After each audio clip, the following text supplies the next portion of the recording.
My name is Evan Cole, and I used to laugh at spider stories until one hatched on me. People think fear screams, but 9 went silent the second the egg burst.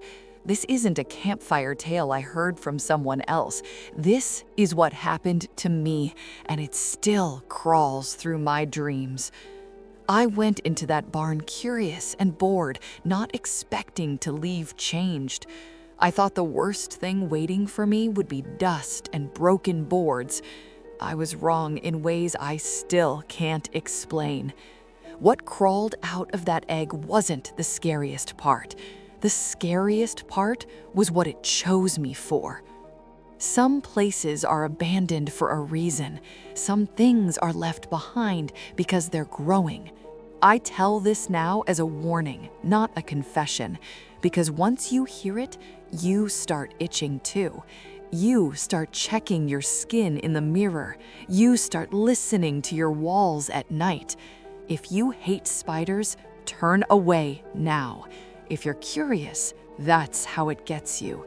I wish I had walked past that barn. I wish curiosity hadn't felt so harmless, but it did.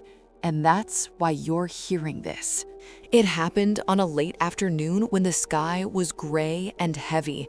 I had been hiking alone, killing time near the old farmland outside town.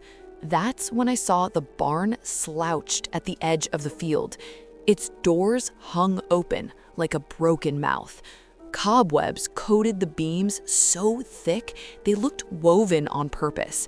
The air inside smelled like mold, rust, and something sweetly rotten. Every step made the floor complain beneath my boots. Sunlight barely reached the corners, leaving shadows piled on shadows. That's when I saw it in the far stall. A massive, pale sack clung to the wall. It was the size of a basketball and slightly translucent. It pulsed slowly, as if breathing. I stood there watching it far longer than I should have. Logic told me to leave immediately. Curiosity told me to get closer. I grabbed a broken plank from the ground. My hand shook as I reached out. The surface of the sack felt warm. It twitched under the pressure. Then, it split open. The egg exploded with a wet sound I still hear in my sleep.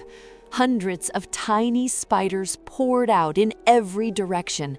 They crawled up my arms before I could react. They tangled in my hair and bit at my neck.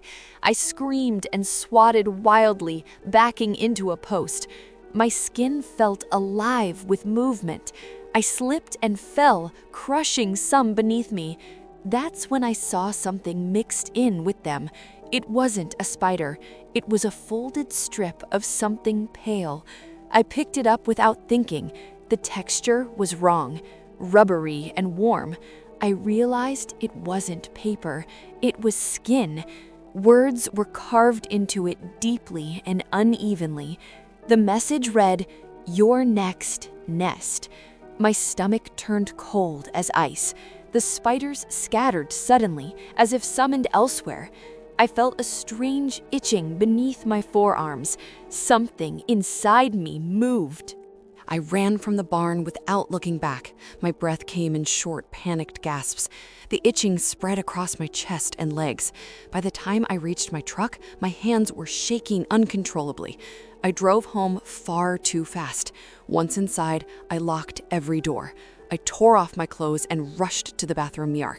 At first, my skin looked normal.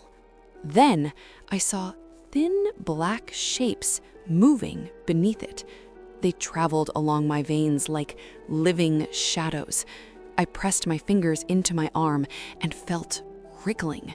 Panic drowned out every rational thought. Small bumps formed, rising and falling. One split open near my wrist. A spider pushed through, slick and twitching. I screamed until my throat burned. More followed, crawling free from my skin. My reflection stared back at me, smiling. My eyes were glossy and too dark. There were more than two. I don't remember how long I stayed in that bathroom. I only remember the crawling, never fully stopping.